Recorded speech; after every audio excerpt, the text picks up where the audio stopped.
आज हम लोग बहुत ही तेज गति के साथ पुराने नियम में यात्रा करेंगे। आप में से कुछ विद्यार्थी हो सकता है इसे आप रथ की यात्रा भी कह सकते हैं। हो सकता है आपको थोड़ी सी समस्या हो, लेकिन आज हमें कुछ जल्दी चलना होगा क्योंकि हमें बहुत सारी चीज़ों को पूरा करना है।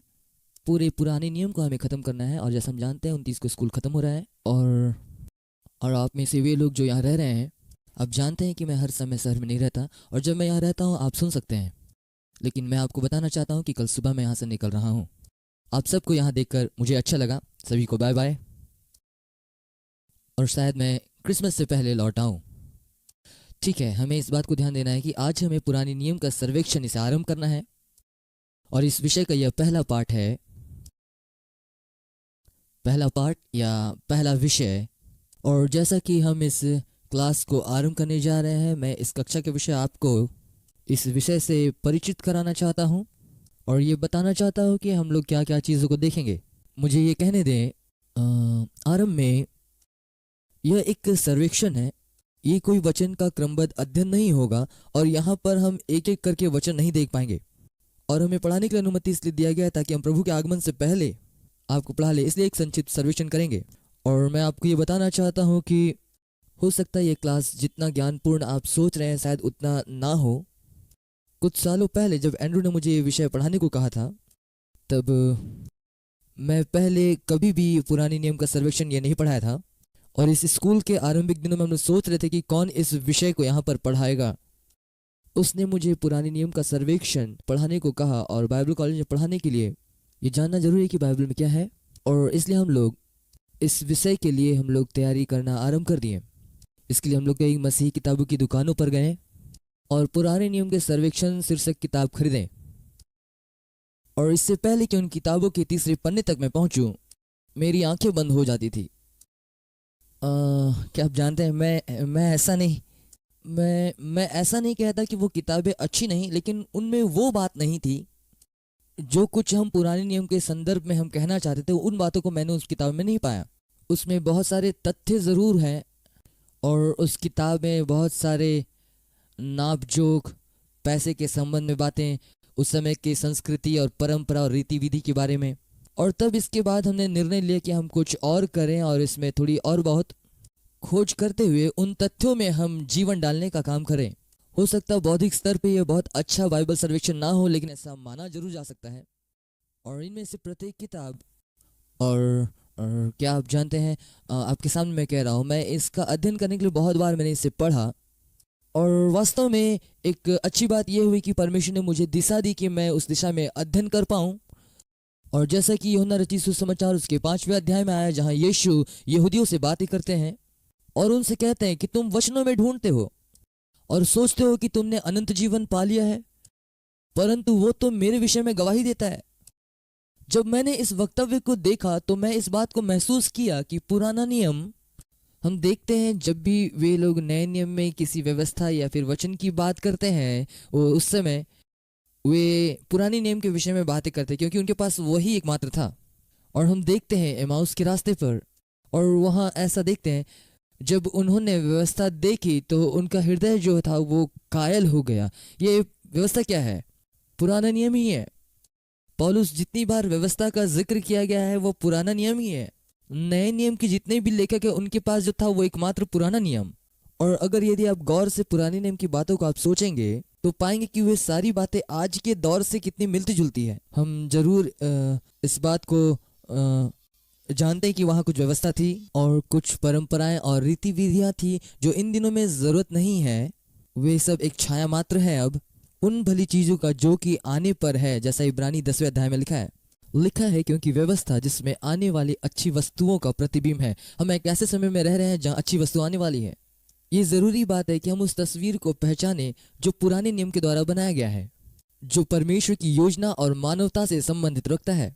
और जैसा कि हम इसमें प्रवेश कर रहे हैं, हम बस पुराने नियम में देखेंगे। इसके परिचय में सबसे पहले हम किताबों को देखेंगे। सबसे पहले इन सभी किताबों का हम एक साधारण परिचय देंगे। ये वे किताबें हैं जिसके विषय में हम कहते हैं कि हमने अपने जीवन को उस पर आधारित किया, सो हम इससे परिचित होंगे।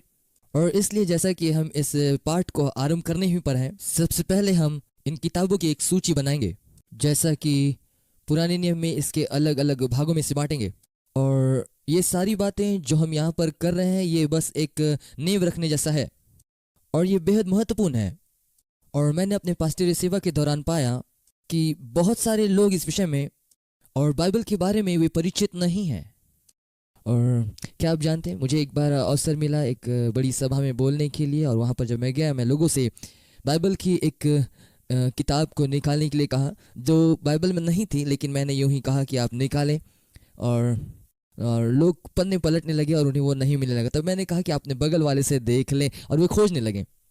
यदि यहाँ पर भी ऐसा कुछ होता है तो आप चकित मत होइएगा। लेकिन ये बेहद ही महत्वपूर्ण है कि हम बाइबल के इन सारे पुस्तकों से परिचित हो। हम आइए इसके भागों को देखेंगे, पुराने नियम के सारे किताबों के भागों को देखेंगे। और मैं ये आपसे कहना चाहता हूँ कि, और वो यह है कि हो सकता है इस शिक्षा क्रम के दौरान या फिर अंतिम सत्र में आपको इस विषय से संबंधित परीक्षा भी देनी पड़े, जहाँ आपसे पूछा जाएगा पुराने नियम के सभी पुस्तकों के विषय में। हम लोग आगे चल करके नए नियम के विषय में भी हम लोग देखेंगे, और हो सकता है आपके लिए थोड़ा सा कठिन होगा। और साधारणतया सारे परीक्षाओं में मैं सूची पूछता हूँ पुराने नियम के सारे किताबों के नाम क्रमबद्ध रूप से, उसके सही उच्चारण और सही हिज्जों के साथ। हालेलुया। मुझे ये बात तो पता नहीं कि यह हमारी परीक्षा का जो नया प्रक्रम है वो किस प्रकार से होगा, लेकिन किस प्रकार से इस पाठ्यक्रम के दौरान आपको बुलाया जाएगा ताकि आप इन किताबों की आप पहचान कर पाएं और सही हिज्जे के साथ उसे लिखना हो सकता है। और हो सकता है कि आप कहें कि हमें तो बहुत ही आत्मिक होना है, और शायद हो सकता है आपको उतना आत्मिक ना लगे, लेकिन इसके बावजूद भी हमें इन किताबों के अनुसार अपने जीवन को आधारित करना है। इसका मतलब यह है कि हम उसके नाम को और उसके स्थान को पहचान जाएं, और उसके बाद, और मैं ये सोचता हूँ कि परमेश्वर नज़रअंदाज करने वाले लोगों को पसंद नहीं करता, और इसलिए ज़रूरी है कि हम इसे अच्छे से लिखना सीख जाएं। हो सकता है पाठ्यक्रम के दौरान आपसे कभी भी ये करने को कहा जा सकता है, लेकिन आइए इससे पहले हम इसमें प्रवेश करें। और आज सबसे पहले आगे बढ़ते हुए हम लोग पुराने नियम के सभी किताबों को अलग अलग भागों में बांटेंगे। आगे जिन बातों को हम देखने जा रहे हैं वो कोई पवित्र आत्मा का कोई विशेष प्रकाशन नहीं, लेकिन व्यवहारिक सूचनाएं हैं। पुराने नियम का सबसे पहला भाग जिसे हम पेंटाट्यूक कहते हैं, और इसके अंतर्गत बाइबल की प्रथम 5 किताबें आती है, जिसमें उत्पत्ति, निर्गमन, लय व्यवस्था, गिनती और व्यवस्था विवरण आता है। और जिस रीति से ये बताया गया है, और इस पर हम यकीन भी करते हैं कि मूसा इन आरंभिक 5 किताबों का लेखक है। और आगे हम दूसरे भाग की ओर आगे बढ़ते हैं, और इसे ऐतिहासिक किताब कहा जाता है। एक बार और आइए हम इन सारे नामों का हम लिख लें, ये एक अच्छा अभ्यास होगा, और इन खाली जगहों का हम भर दें जो आपके नोट्स में हैं। आगे की किताबों को देखेंगे, और ऐतिहासिक किताबों के अंतर्गत आता है सबसे पहला यहोशू, न्यायों की किताब, रूत, पहला शमूएल की किताब और दूसरा शमूएल की किताब, पहला राजा, दूसरा राजा, पहला इतिहास, दूसरा इतिहास, एजरा, नहेमिया और एस्थेर की किताब। हो सकता है हम जिस रफ्तार से चल रहे हैं इसमें आपको लिखने में कठिनाई हो सकती है, लेकिन आपके पास बाइबल है, आप उसे देखकर सही रीति से इसको लिखना आप सीख सकते हैं, और यह एक अच्छी बात होगी। और जब आप अपने आउटलाइन में से भरेंगे, आप ज़रूर अपने बाइबल का इस्तेमाल करें ताकि सही हिज्जों के साथ आप इसे लिख पाएं। और जो अगला भाग है वो काव्य पुस्तक कहे जाते हैं, और इस भाग में जो किताबें आती हैं वो है अयूब की किताब, अयूब, भजन, भोजन नहीं, नीति वचन, सबोपदेशक और श्रेष्ठ गीत की किताब। फिर से एक बार मैं आपको बता दूं, हम लोग यहाँ पर सारे नामों को सूचीबद्ध कर रहे हैं और उसके भागों को देख रहे हैं, और जैसा कि आप अपने आउटलाइन में लिख भी रहे हैं, इसके साथ साथ अब आप अभ्यास कर रहे हैं कि ये किताब कहाँ है और किस तरह उसे हिज्जा किया जाता है। और अगला जो भाग है वो बड़े भविष्यवक्ताओं की किताब है, और उनमें है यशाया की किताब, यिर्मयाह, विलाप गीत, यहेजकेल और दानियल। ये बड़े भविष्यवक्ताओं की किताबें हैं।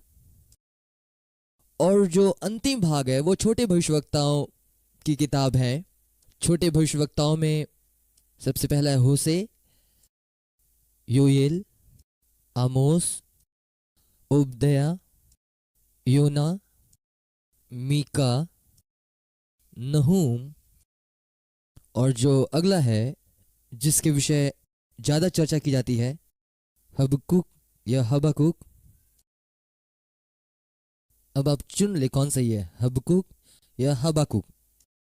सपन्या, हगय या हगाय। हाँ, हगय, जकरिया और मलाकी। और ये सारे विभाजन हैं पुराने नियम के, और इन सारी किताबों के अलग अलग विभाजन के साथ सूचीबद्ध किया गया है।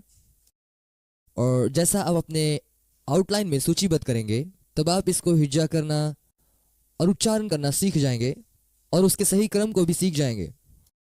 फिर से एक बार बता दूं, हो सकता है ये बहुत आत्मिक बात तो नहीं है, लेकिन ये बहुत ही ज़रूरी और अच्छा है कि हम जाने ये किताबें कहाँ पाई जाती है।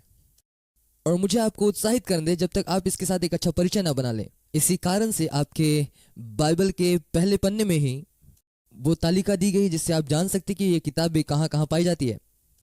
हो सकता है आप कहेंगे ठीक है, अच्छी बात है, लेकिन ये सच में कितनी अद्भुत बात है। और इन कई वर्षों में मैंने ध्यान दिया है कि जब पुराने नियम से कोई किताब कहा गया और सत्र के पूरे समय में लोग बस उस किताब को ढूंढने में लगे पड़े हुए हैं, जबकि वहां पर सूची पहले पन्ने में दी गई है जो स्पष्ट बताती कि पृष्ठ संख्या क्या है। अपने से खोजने के चक्कर में समय गंवाने से बेहतर उपाय यह है कि आप पहले पन्ने में आ जाइए जहां तालिका दी गई है, और वहां से पृष्ठ संख्या देख करके आप निकाल सकते हैं। और ये आपकी सहायता करेगा किताबों को निकालने में, और ये आपके लिए मुफ्त है। मैं इसके लिए कोई कीमत नहीं लूँगा। यदि आप सच में यकीन करते हैं और विश्वास करते हैं और इन किताबों पर अपने जीवन को आधारित करना चाहते हैं, तो आपको जानना चाहिए कि बाइबल की किताबें कहाँ पाई जाती है। और एक बात जो मेरे मेरे विचारों में आ रही थी वो ये कि इस पाठ्यक्रम के संबंध में मेरा एक मित्र था जो बाइबल स्कूल का शिक्षक था। वो अभी भी शिक्षक है, पर इन दिनों में वो बहुत ज़्यादा नहीं पढ़ाता, पर वो प्रति वर्ष पवित्र भूमि की यात्रा में जाता है और वहाँ लोगों की वो अगुवाई करता है। और इस यात्रा के दरमियान एक बार उसने बहुत ही असहज बात कही, और वहाँ एक यहूदी लड़का था जिसने बाइबल में से कुछ बात कही। और जब उसने ये बात कही उस यात्रा में जितने भी लोग थे वे लोग नहीं समझ पा रहे थे किस विषय पर बात हो रही है, और वे सारे लोग कहते कि उन्होंने अपने जीवन को बाइबल पर आधारित किया है। और हम देखते हैं कि मसीह की देह होकर के वे बाइबल को कितना नज़रअंदाज किए हैं। और एक ऑब्जर्वेशन में मैंने कई वर्षों में ये देखा, और एक बात पर मैंने ध्यान दिया कि लोग किसी बात को कहते हैं कि वो दृढ़तापूर्वक यकीन तो करते हैं, लेकिन जब पूछा जाता है कि किस बात पर यकीन करते तो वो बताने में असमर्थ होते हैं। अन्य शब्दों में कहा जाए तो यह उनके लिए काफ़ी कठिन होता है कि उसके वचनों को और अध्यायों को याद रखें, या फिर शायद ही उसने कभी किसी को सिखाया होगा इनके बारे में, या फिर यदि कभी आप उसके विश्वास या अपने विश्वास को लेकर के यदि आप तर्क करें तो वो कह देंगे कि नहीं मुझे नहीं पता, शायद ये नहीं है बाइबल में। क्या ये आपके साथ नहीं हुआ? क्या केवल मैं ही अकेला ऐसा हूं जिसके साथ ऐसा हुआ है? मुझे तो लग रहा था कि मैं सही जगह पर हूं, लेकिन यहाँ तो कोई भी मेरे जैसा नहीं है। लेकिन देखिए, बाइबल कहते हैं कि हमें उत्तर देने के लिए तत्पर और तैयार रहना चाहिए जिन बातों पर हम यकीन करते हैं। और इसलिए कई बार हमारे साथ ऐसा होता है कि हम जाकर अपने विश्वास को तो बांटते हैं, लेकिन उसे पुख्ता करने के लिए हमारे पास वचन नहीं होता। इसी कारण से हमारे लिए जरूरी हो जाता है कि हम वचन को अच्छी रीति से हम सीख लें। ठीक है, आज के दिन के लिए जो दूसरा पाठ होगा वो वास्तव में वचन पर आधारित होगा, और वो यूहन्ना रचित सुसमाचार में से, और मैं चाहता हूँ कि आप निकाल लें, हम लोग उसे पढ़ेंगे। और जैसा यहाँ पर लिखा गया है यूहन्ना रचित सुसमाचार उसका 4 अध्याय 39 वचन। और यहाँ पर हम देखते हैं यीशु क्या कह रहे हैं इन यहूदी लोगों को। यूहन्ना 5वां अध्याय 39 वचन, तुम पवित्र शास्त्र में ढूंढढांड तो करते हो क्योंकि समझते हो कि अनंत जीवन उसी से मिलता है, और यह वही है जो मेरी गवाही देता है। जब मैंने इस शब्द पवित्र शास्त्र को देखा तब मैं यह कहना आरंभ किया कि यदि यह पुराने नियम यीशु की गवाही देता है तो इसका मतलब कि हर पुराने नियम की किताब में यीशु को मैं ढूंढ सकता हूं, देख सकता हूं। और आपको पता है वहां क्या है? ये पुराना नियम जो है ये एक चित्र प्रस्तुत करता है। मैं थोड़ा सा और पृष्ठभूमि में जाना चाहता हूं। कई बार हम इसके विषय में नहीं सोचते हैं। पुराना नियम उन लोगों के लिए लिखा गया है जिन्होंने उद्धार नहीं पाया हुआ था। और जब आप इसका अध्ययन करने जा रहे हैं तो आप हमेशा इसे अपने ध्यान में रखें कि इन लोगों के पास इनके जीवन में परमेश्वर का आत्मा नहीं था उनके जीवन में रहने के लिए। इसलिए इनके पास ऐसी योग्यता नहीं थी कि वे आत्मिक बातों को सही रीति समझ पाए। जो कुछ भी पुराने नियम में कहा गया उसके संदर्भ में पौलुस गवाही देता है। कुरिन्थियों में लिखा है, शारीरिक मनुष्य परमेश्वर की बातों को नहीं जान सकता क्योंकि इसकी जांच आत्मिक रीति से होती है।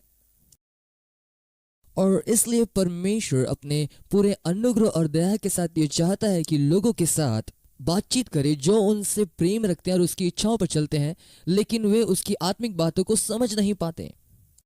परमेश्वर काफी अनुग्रहकारी है और उसने अपने सत्य के चित्र को चित्रित किया जो पूरे मानव जाति की योजना को प्रकट करती है, और उस बुद्धिमत्ता को अलग अलग प्रकार के छाया और चित्रों के द्वारा प्रकट किया। क्योंकि हो सकता मनुष्य आत्मिक बातों को ना जान सके, लेकिन यदि किसी चित्र को स्पष्टता के साथ चित्रित किया गया है तो उसे देखकर वो समझ सकता है। और मुझे ये तथ्य पसंद है। पिछले कुछ महीनों पहले मैं और मेरी पत्नी मिलकर हमने अपने विवाह की सालगिरह मनाई और हम हवाई गए, और ये बेहद ही खूबसूरत स्थान है। यदि मान लीजिए वहां से लौटने के पश्चात मैं आपसे कुछ बातें बताऊं वहां की खूबसूरती और उसकी मनोहरता को, शायद आप कुछ हद तक आप उसे समझ पाएंगे। लेकिन यदि मैं वहां से लौट करके सारी चीजों को स्लाइड प्रस्तुतिकरण के द्वारा आपको दिखाऊं तो आप और बेहतर रीति से समझ पाएंगे। और आपको पता है कब आप इसे पूरे रीति से समझ सकते हैं? जब आप खुद वहां जाकर के देखें।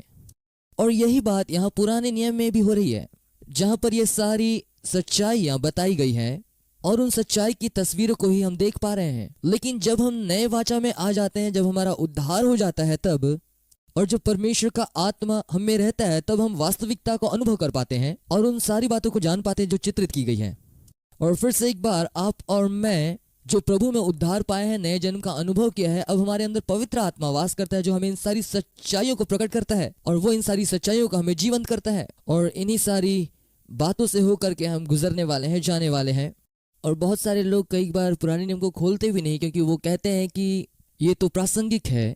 ये वास्तव में प्रासंगिक नहीं है, परंतु यीशु मसीह ने इन्हीं में से सिखाया। पौलुस इन्हीं बातों से सिखाया, यूहन्ना इन्हीं बातों से सिखाया, पतरस ने भी इन्हीं बातों से सिखाया। और आप किस बात को जानना है कि इसके अंदर कुछ सच्चाई जो हमें जाननी चाहिए। आमीन। और इसमें हम लोग आगे चलेंगे, और आज की सुबह हम लोग इस विषय से होकर के चलेंगे, और इस विषय को आज हम लोग सारांशित करेंगे और इसमें यीशु को ढूंढेंगे। और पुराने नियम के सभी किताबों को हम लोग पढ़ेंगे और हम लोग उत्पत्ति से आज आरंभ करेंगे। और ये हम पाते हैं उत्पत्ति उसका 3 अध्याय उसका 15वां वचन में। हम लोग यहाँ से आरंभ करेंगे और इसे हम लोग पढ़ेंगे। और ये पहली सच्चाई, ये पहला तथ्य है जो बाइबल में यीशु के बारे में भविष्यवाणी की गई है। यहाँ ये वचन जो यीशु के बारे में बात कर रहा है, और यहाँ ऐसा लिखा है 15 वचन में, मैं तेरे और इस स्त्री के बीच में और तेरे वंश और इसके वंश के बीच में बैर उत्पन्न करूंगा। वह तेरे सिर को कुचल डालेगा और तू उसकी एड़ी को डसेगा। ये पहली बात है जो यीशु के बारे प्रकट करता है कि वो उस स्त्री का बीज है। और पूरे वचन में हम इस बात को देखते हैं कि ये वक्तव्य कितना महत्वपूर्ण है। और परमेश्वर कह रहे हैं, इस स्थान में वो शैतान से कह रहे हैं कि वो तेरे सर को कुचल डालेगा। उसके कहने का अर्थ यह है कि स्त्री का बीज वो अपने उस अधिकार को वापस फिर से ले लेगा। और इसके बाद वो कहते हैं कि इस प्रभाव में आकर तो उसकी एड़ी को डसेगा। इसका मतलब वो किसी रीति से स्त्री के बीज को पीड़ा पहुंचाएगा, परंतु अंततः यही होगा कि वो तुझसे उस अधिकार को ले लेगा। इसलिए हम देखते हैं सबसे पहले यीशु के बारे उत्पत्ति में लिखा गया है स्त्री के बीज के रूप में।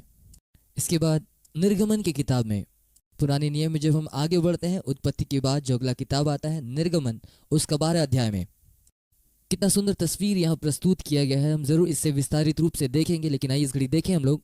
इसे में देखेंगे निर्गमन उसका 12वां अध्याय और उसका 3 आयत।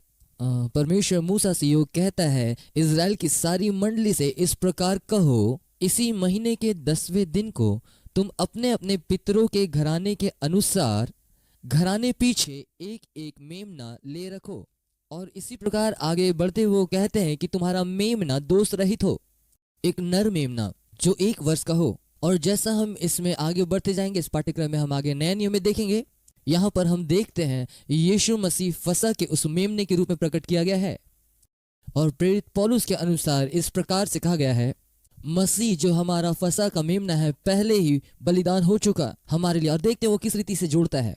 और यहाँ पर यीशु मसीह का प्रकाशन फसह के मेमने के रूप होता है। पूरे बाइबल में, यहाँ तक कि नए नियम में भी आप देखेंगे, यदि आप याद करेंगे, यूहन्ना जब ने यीशु मसीह को देखा वो कहता है, देखो ये जगत का मेमना है जो सारे लोगों के पापों को उठा ले जाता है। यहाँ निर्गमन में भी यीशु मसीह को फसह के मेमने के रूप में प्रकट किया गया।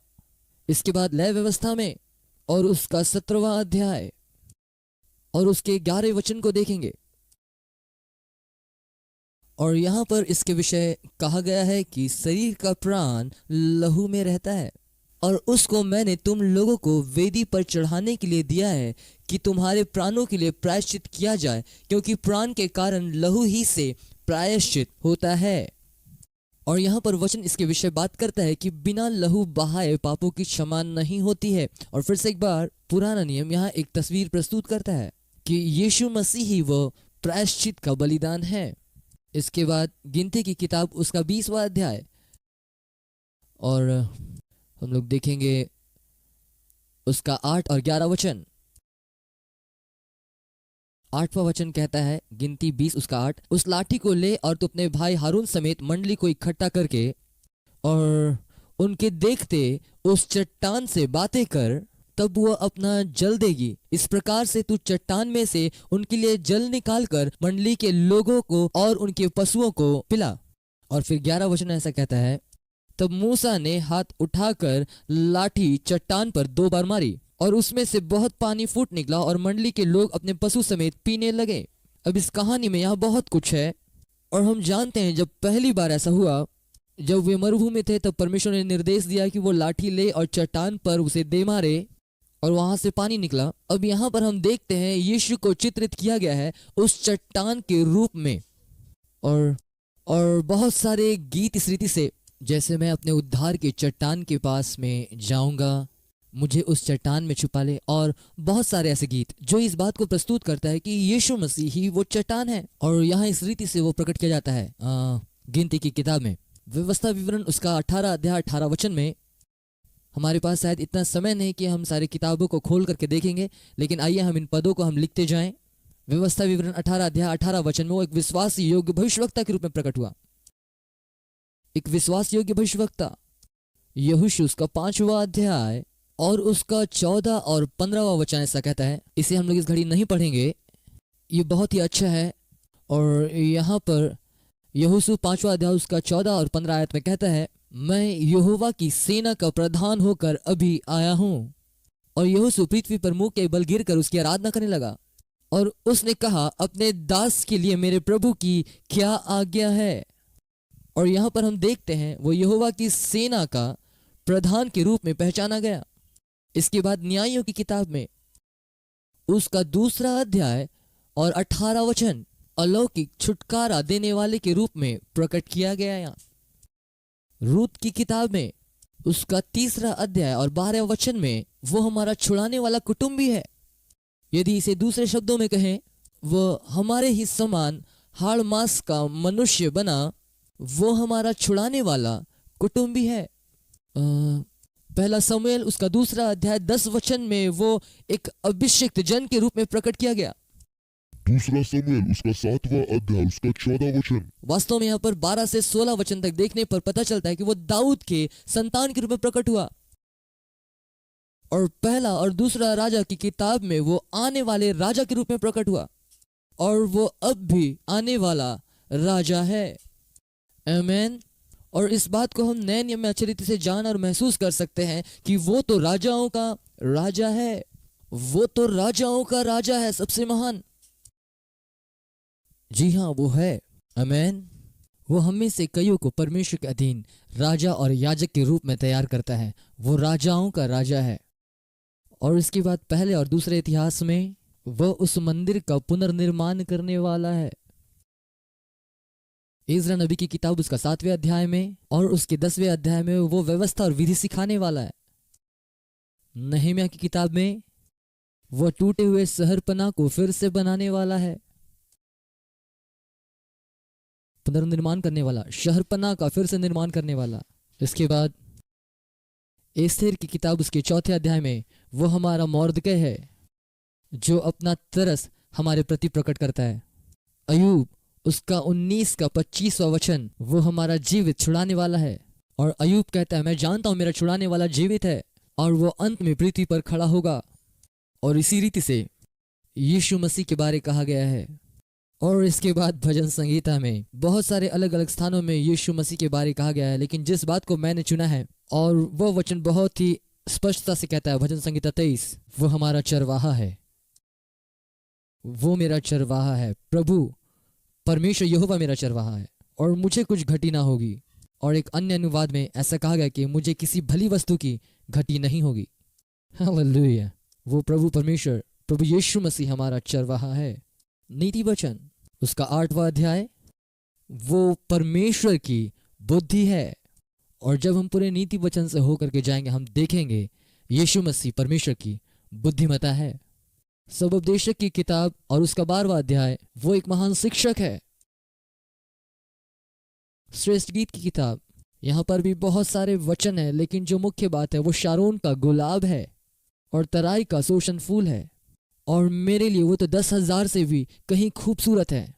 क्या आप जानते हैं जब आप इन्हें पढ़ेंगे उन वचनों को जिसमें यीशु मसीह के बारे कहा गया है और जितने भी अच्छे गीत या संगीत है जो अलग अलग कालों में तैयार किया गया है यहीं से है, वे इन पुराने नियमों को वचनों को लेकर के उन्हें तैयार किए और उन्हें अपने गीतों में सजाया। वो तो शारोन का गुलाब है, वो तो 10,000 से कहीं ज्यादा खूबसूरत है मेरे लिए, वो तो शारोन का गुलाब है। और यशायाह नबी की किताब 9वां अध्याय और उसकी 6ठी आयत, वहां वो शांति के राजकुमार के रूप में प्रकट किया गया। हालेलुया। यिर्मयाह नबी की किताब में 31 अध्याय 31 वचन में वह तो वहां नई वाचा बांधने वाला है।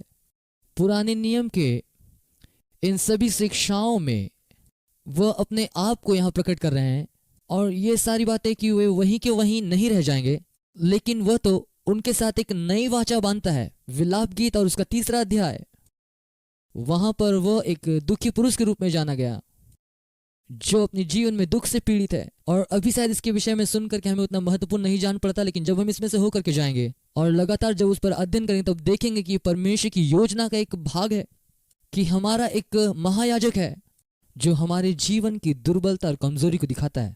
तो यहाँ पर एक दुखी पुरुष कहने का उसका क्या आशय है?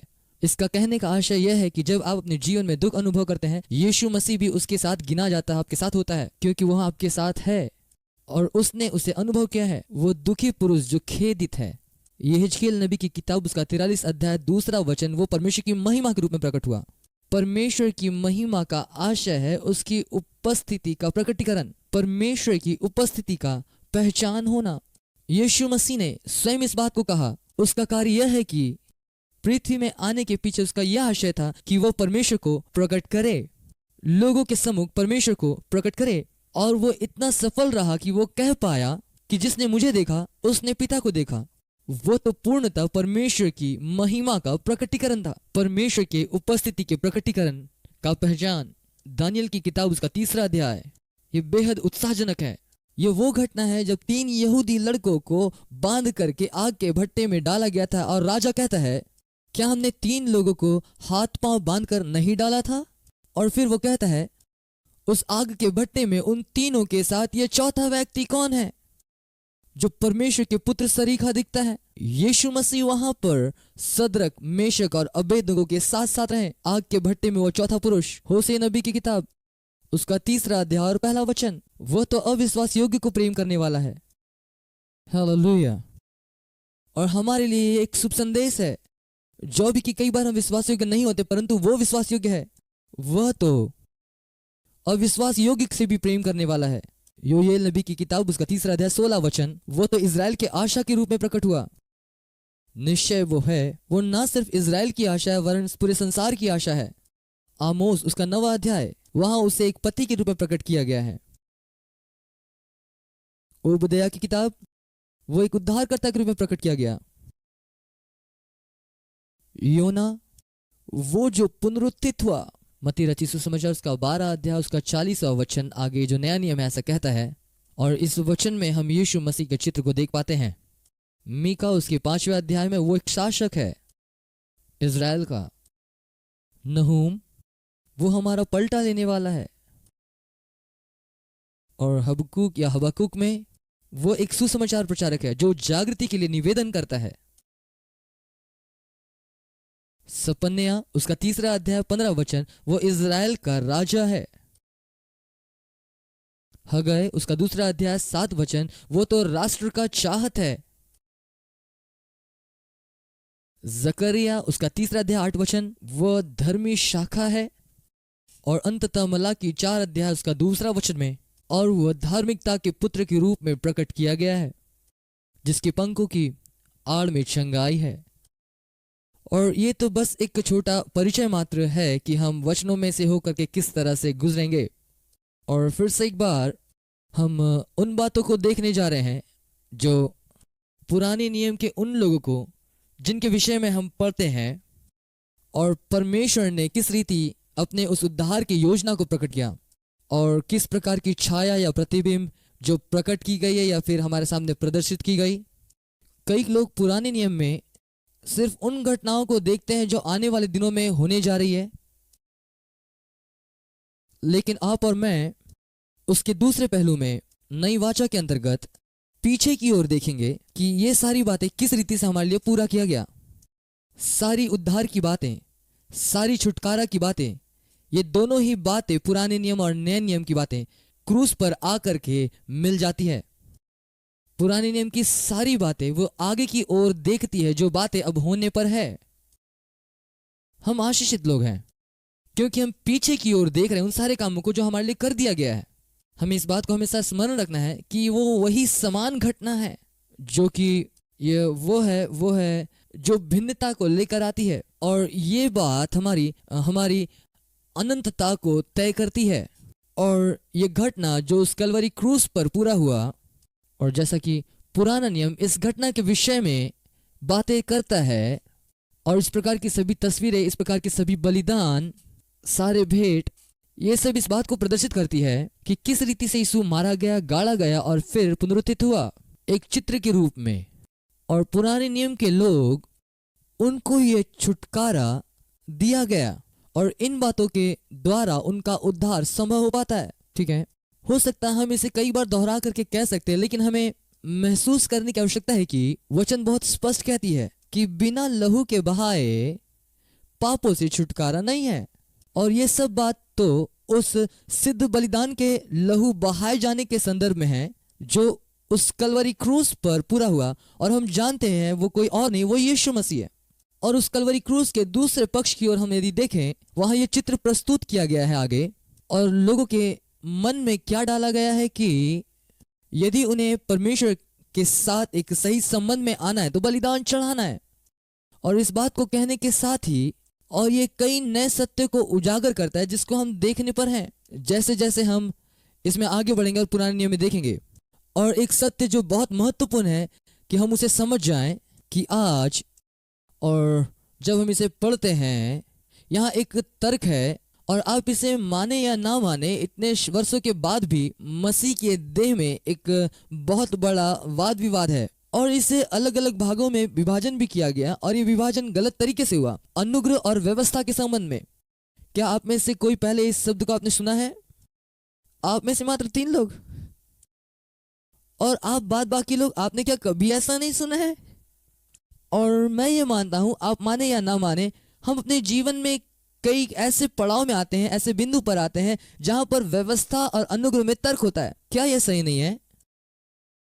अब यहां समझने की आवश्यकता है कि, और पुराने नियम के पन्नों को पलटते हुए उसे बाहर निकालने का प्रयास होगा कि व्यवस्था, और पौलुस भी इसके विषय में ऐसा वक्तव्य कहता है, और कई बार पौलुस इस प्रकार से अपने वक्तव्य में कहा कि कोई भी व्यक्ति व्यवस्था का पालन कर धर्मी नहीं हो सकता। आप में से कितने लोगों ने इसे सुना है? ठीक है। और ये व्यवस्था इसलिए नहीं दिया गया कि ये लोगों को धर्मी ठहराए, और मुख्य बात यह है कि व्यवस्था दी गई, और इसके विषय में हम लोग तब देखेंगे जब निर्गमन की किताब से होकर हम लोग जाएंगे। लेकिन अभी मैं ये कहना चाहता हूँ, हम लोग जिस दिशा में बढ़ने वाले हैं उसी दिशा की ओर अपने ध्यान को आप केंद्रित कर लें। निर्गमन की किताब और उसके 12वें अध्याय में जहां उन्होंने फसह के मेमने को वध किया, यहाँ निर्गमन की किताब में उस चित्र को चित्रित किया गया। और ये बाइबल की सभी किताबों में से अत्यंत महत्वपूर्ण किताब है, क्योंकि ये परमेश्वर की योजना को बहुत स्पष्टता से चित्रित करता है। यहाँ मिस्र को जिस छाया या प्रतिबिंब के रूप में प्रस्तुत किया गया है, पूरे पवित्र शास्त्र में यदि हम गौर करें, मिस्र का चित्रण संसारिक प्रणाली के रूप में किया गया है। ठीक है। हम इस बात को जानते हैं कि फैरो को शैतान के रूप में चित्रित या प्रतिबिंबित किया गया। उस काल का गुलामी या बंधुआई पाप के बंधन के रूप में चित्रित किया गया है। और अब वे सारे लोग संसारिक प्रणाली के अंतर्गत फिरौन के अधीन पाप के गुलाम थे। परमेश्वर की योजना ये थी कि वे उन परिस्थितियों से बाहर आए, और उसके लिए मेमने का वध जरूरी था और उसके लहू का छिड़काव जरूरी था। जब इजरायली लोग परमेश्वर की आज्ञा का पालन किए, तब परमेश्वर ने अपना अनुग्रह उनके ऊपर बढ़ा दिया और उनको विश्वास के साथ अनुग्रह में कदम आगे बढ़ाना पड़ा। यदि अन्य शब्दों में कहा जाए तो परमेश्वर ने कहा, तुम्हारे लिए मेरा अनुग्रह है, एक मेमने का वध करो और उसके लहू को लगाओ, और जब मैं लहू को देखूंगा मेरा न्याय तुम पर से पार हो जाएगा। लेकिन याद रखिए, उन्हें विश्वास के साथ प्रत्युत्तर देना आवश्यक था ताकि अनुग्रह के दान को संचालित कर सके। ठीक है। और ये सारी बातें जो मैं आपको बताने का प्रयास कर रहा हूं, आज भी लोगों के लिए प्रासंगिक है। इसलिए जो कोई विश्वास से परमेश्वर का प्रत्युत्तर देता है और अपने मेमने का वध करता है और उस मेमने का लहू लगाता है, तो परमेश्वर उससे कहता है कि उस लहू के अंतर्गत ही रहे। हालेलुया। और उसके बाद उस न्याय के पार होने के बाद जो होता है वो यह है, वे एक योग्य जीवन जीने के लिए स्वतंत्र होते हैं। मिस्र जो संसार की प्रणाली को प्रदर्शित करता है, फिरौन के अधीन या शासन से बाहर निकल आना जो शैतान का प्रतिरूप है, उनके बंधुआई और गुलामी से स्वतंत्रता जो पाप का प्रतिरूप है, और उसके बाद उनकी यात्रा आरंभ होती है। और जैसा वो अपनी यात्रा आरंभ करते हैं, तब परमेश्वर उन्हें व्यवस्था देता है जो पहले ही मेमने के लहू के द्वारा छुड़ाया गया है, जो पुरानी वाचा के अधीन नहीं है। और उस व्यवस्था को पूरा करने के लिए परमेश्वर के साथ सही संबंध जरूरी है। इसलिए पौलुस कहता है, मनुष्य व्यवस्था के कामों से नहीं पर केवल यीशु मसीह पर विश्वास करने के द्वारा धर्मी ठहरता है। वे उस लहू के द्वारा धर्मी ठहरते हैं जो परमेश्वर के मेमने द्वारा बहाया गया। आमीन। और जब हम इसके अंतर्गत होकर के जाते हैं तो देखते हैं कि व्यवस्था कोई डरावनी बात नहीं। यदि हम इन बातों को समझ पाएंगे तो इसके विशिष्ट प्रस्तुतिकरण को देख पाएंगे।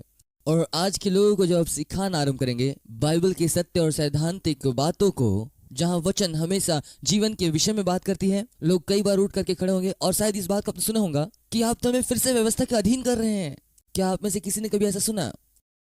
मैं आपसे ये पूछने नहीं जा रहा कि आप में से कितनों ने ऐसा कहा, लेकिन हम में से हर एक ने ऐसा सुना है। और आपको पता है उन लोगों के लिए मेरा क्या प्रत्युत्तर होता है? आप जिसके अधीन कभी रहे ही नहीं, उसके अधीन मैं आपको कैसे कर सकता हूं? क्या आप सुन रहे हैं? यह अद्भुत बात है। हो सकता है उनमें से कुछ बाइबल सेमिनरी के विद्यार्थी हो, कुछ यहूदी हो, अन्य, लेकिन इस बात को आप जान लीजिए, व्यवस्था अन्य जातियों के लिए नहीं है। मैं कैसे आपको किसी बात के अधीन कर सकता हूं जब आप किसी के अंतर्गत रहे ही नहीं? और ये सारी बातें बहुत ही स्पष्ट हो जाती है जब हम पुराने नियम में जाकर देखते हैं वो स्थान जहां व्यवस्था दिया गया और ये किस विषय में है। और हम इस बात को देखेंगे ये कितना अद्भुत है। यीशु भी, जब यीशु मसीह भी आए, बहुत से लोग जानते हैं इस वचन को, याद कीजिए, यीशु कहते हैं मैं व्यवस्था को दूर करने नहीं आया पर आया ताकि उसे पूरा करूं। और फिर से एक बार हम वहां पहुंचते हैं जहां आज हम जीवन जी रहे हैं, जहां हम बहुत स्वतंत्र हैं। आज हम बहुत आजादी से रह रहे हैं। हालेलुया। हम इस बात को घोषणा पूर्वक कहते हैं कि मसीह में हम सब कुछ कर सकते हैं, सिर्फ एक बात को छोड़ करके, और वो है व्यवस्था पर चलना। और उस स्थान तक हम आते हैं। अब हमें इस बात को समझना है, यदि परमेश्वर कहते हैं हम सब कुछ कर सकते हैं, इसका मतलब मसीह में आप सब कुछ कर सकते हैं। और इन सारी बातों को बड़े ही संतुलित तरीके से मैं आपको बताऊंगा, और आप यकीन मानिए आपको किसी रीति से बोरिंग नहीं लगेगा। ये पुराने नियम की बातें बेहद ही रोचक है, और जब हम इनमें से होकर के जाएंगे बहुत ही रोमांचक सफर होगा। मैं फिर से एक बार आपको बता दूं, यहाँ पर बहुत ही जटिल अध्ययन नहीं होगा, लेकिन महत्वपूर्ण बातों को उद्धृत किया जाएगा। बाइबल के सभी किताबों के विषय बताया जाएगा, और मैं उम्मीद करता हूँ आपके अंदर एक भूख उत्पन्न करेगा जो वचन ढूंढने में आपकी सहायता करेगा, सिर्फ अनंत जीवन पाने के लिए नहीं, वरन यीशु को जानने के लिए। आमीन।